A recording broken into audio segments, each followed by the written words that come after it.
Bismillahirrahmanirrahim. Assalamualaikum warahmatullahi wabarakatuh. Tuan-tuan, puan-puan, saudara-saudari sekalian. 9 hari bulan Mei ialah ulang tahun yang kedua bagi perubahan yang amat ketara yang berlaku di negara kita. Iaitu pada 9 hari bulan Mei tahun 2018 berlakulah pertukaran kerajaan buat kali pertamanya dalam sejarah negara. Sebelum itu tidak ada pertukaran kerajaan selama 60 tahun. Tetapi pada hari itu Parti Barisan Nasional kalah dan diganti dengan Pakatan Harapan. Ini sesuatu yang berlaku dengan menukar segala keadaan di dalam negara kita. Kerana yang kita tahu selama 60 tahun ialah kerajaan Barisan Nasional. Kenapakah dia berlaku? Dia ini berlaku kerana Barisan Nasional yang dipimpin oleh UMNO sudah lari daripada perjuangannya.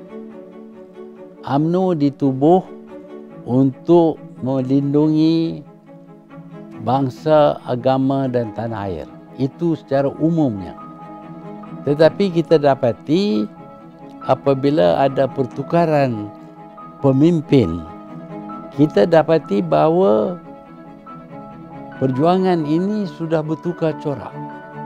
Tidak lagi untuk bangsa, negara dan agama, tetapi untuk memberi tempat yang baik, yang kuat bagi pemimpin saja.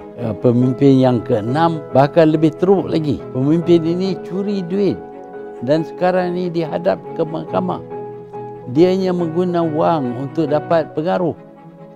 Dia percaya bahawa wang itu raja. Jadi perjuangan UMNO sudah tidak diteruskan oleh parti UMNO sendiri melalui Barisan Nasional. Jelas sekali bahawa rakyat kecewa. Dan rakyat buat kali pertamanya tidak memilih Barisan Nasional. Buat kali pertama rakyat pilih parti lawan, iaitu parti gabungan antara Keadilan, Amanah, DAP dan Bersatu. Rakyat pilih parti ini. Tidak ada soal apakah keburukan parti ini, tetapi yang mereka tahu ialah gabungan parti lawan ini bertujuan untuk menjatuhkan kerajaan BN pimpinan Datuk Seri Najib. Inilah yang berlaku pada 9 hari bulan. Dan Pakatan Harapan pun mengambil alih menubuh kerajaan lengkap dengan kabinet dan menteri-menteri, timbalan menteri, dan kita juga buang banyak daripada pegawai yang terlibat dengan rasuah. Kita bersihkan jentera kerajaan, kita uruskan hutang 1 trilion itu supaya kita tak jadi bankrupt, dan kita juga membetulkan dasar-dasar perjuangan kerajaan Malaysia. Itu yang dilakukan. Tetapi dalam pada itu, apabila Najib dihadapkan ke mahkamah, dituduh dengan berpuluh tuduhan kesalahan. Tetapi walaupun dia ada kes yang perlu dia jawab, tetapi mahkamah membenarkan dia ikat bil dengan bayaran saya ingat 1 million dan dia bebas ke mana-mana. Dia bebas berjalan, berucap, kempen dan sebagainya. Tak ada satu sekatan pun terhadap dirinya selain daripada tidak boleh keluar daripada negara.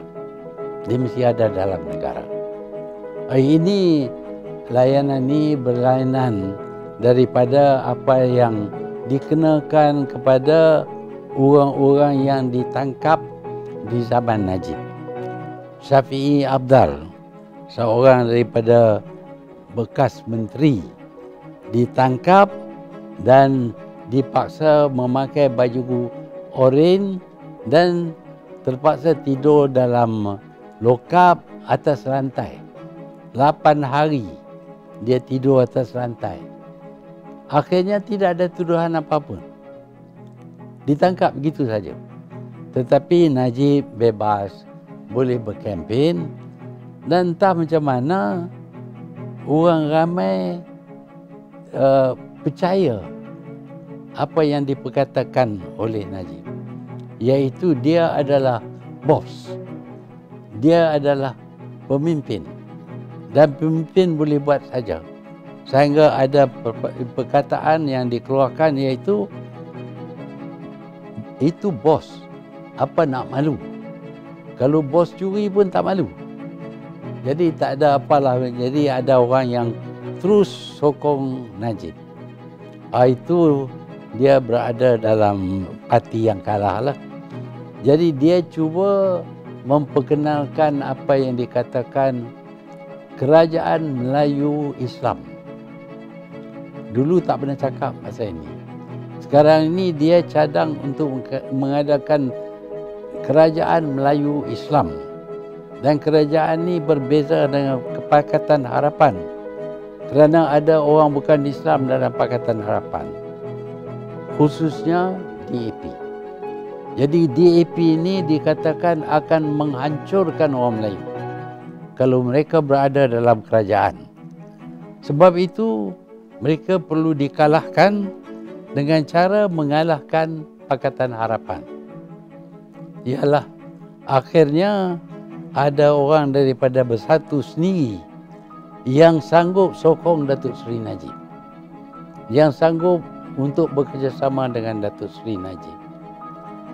Dengan itu Bersatu ini berpecah. Sebahagian percaya bahawa kita keluar daripada Pakatan Harapan dan kita bersama dengan Datuk Seri Najib. Dan jatuhlah Pakatan Harapan dan tertubuhlah kerajaan yang kadang-kadang dikenali sebagai Perikatan Nasional, PN, Perikatan Nasional. Hari ini kita diberitahu oleh UMNO bahawa tidak pernah mereka janji untuk ada satu coalition bersama dengan Bersatu. Mereka hanya sokong Muhyiddin sebagai Perdana Menteri, guna untuk menjatuhkan kerajaan Pakatan Harapan. Itulah sahaja sokongan yang diberi. Gunanya sokongan ini secara individu. UMNO tidak sokong. UMNO sendirinya mempunyai pendirian lain, iaitu mereka tidak ada dalam Perikatan Nasional ini, dan Perikatan Nasional ini tidak wujud sama sekali. Tidak pun didaftar. Jadi saya hairanlah apa dianya kerajaan Muhyiddin ini. Kalau nak kata kerajaan Perikatan Nasional tidak ada. Tetapi kalau kita dapati dalam mesyuarat Dewan, tidak ada sokongan majoriti, bermakna dia tidak berhak menjadi Perdana Menteri. Untuk elak daripada itu, dia tidak benarkan kita mesyuarat dan buat mesyuarat 1 hari saja, tak bagi bawa usul. Jadi ini menyekat proses demokrasi. Biasanya kalau seseorang itu dilantik sebagai Perdana Menteri, dia dilantik oleh raja yang percaya bahawa dia mempunyai sokongan majoriti daripada wakil rakyat. Saya berpendapat bahawa demokrasi kita ni terhakis. Demokrasi bermakna rakyat yang menentukan nasib mereka melalui pelantikan wakil-wakil mereka, dan wakil-wakil mereka lah yang akan tentukan sama ada seseorang itu dipilih menjadi Perdana Menteri ataupun tidak. Tetapi dengan tidak adanya mesyuarat, Dewan tidak boleh menentukan kedudukan Tan Sri Muhyiddin. Ini tidak demokratik. Kalau dahulu kerajaan Najib dikatakan kerajaan pencuri, kleptokrasi. Kerajaan Muhyiddin ini yang tidak memberi peluang kita berbahas dalam parlimen, bukan lagi kerajaan demokratik, tetapi separuh dictatorship. Inilah yang dilakukan secara tidak langsung. Saya harap rakyat faham apa yang berlaku. Bagi ahli-ahli bersatu, saya nak peringat mereka, apabila mereka memecah jadi dua faction, satu faksi itu menyokong Muhyiddin untuk tubuh kerajaan, harus sudah bahawa janji Muhyiddin untuk mengadakan satu coalition dengan parti UMNO dan PAS tidak ada, tak wujud. Itu yang kita harap. Dan Bersatu punya harapan, apabila datang pilihan raya, kita akan bertanding sebagai coalition yang mana UMNO tidak akan mencabar di kawasan-kawasan yang Bersatu bertanding. Tetapi sekarang ini UMNO berkata kami akan bertanding di semua kawasan biasa kami, termasuk yang diduduki oleh Parti Bersatu dan bekas-bekas UMNO yang keluar daripada UMNO. Jadi apa kedudukan Bersatu? Di satu pihak mereka tak dapat sokongan daripada UMNO, di pihak yang lain mereka juga tidak dapat sokongan daripada Parti Pakatan Harapan. Jadi tinggal Bersatu ini terkunting-kunting. Tak ada daratan, tak tahu di mana. Dan sudah tentu jika ada pilihan raya, tak mungkin Bersatu kekal pun. Besar kemungkinan Bersatu akan kalah teruk. Dan harapan orang Melayu untuk menggantikan UMNO dengan parti Melayu yang lain akan hilang. Kita harus ingat, kita tubuh Bersatu bukan sebagai parti campuran seperti yang parti-parti yang lain. Kita tubuh Bersatu untuk orang Melayu dan Bumi Putera. Sebabnya kerana UMNO tidak lagi mengutamakan Melayu dan Bumi Putera. Itu sebabnya yang kita tubuh Bersatu. Dan kalau kita hapuskan Bersatu, dan ini besar kemungkinan kerana tindakan UMNO, maka akan hilanglah Parti Melayu yang berhasrat untuk berjuang untuk bangsa, untuk negara, untuk agama. Kerana UMNO tidak lagi. UMNO berjuang sekarang ini untuk menyelamatkan Datuk Seri Najib. Itu saja. Tetapi kita terjebak kerana tidak diberitahu bahawa sebenarnya tidak ada perikatan. Saya harap pada hari ulang tahun yang kedua ini, ahli-ahli Bersatu fikir dengan mendalam. Apakah sebabnya mereka menyertai Bersatu?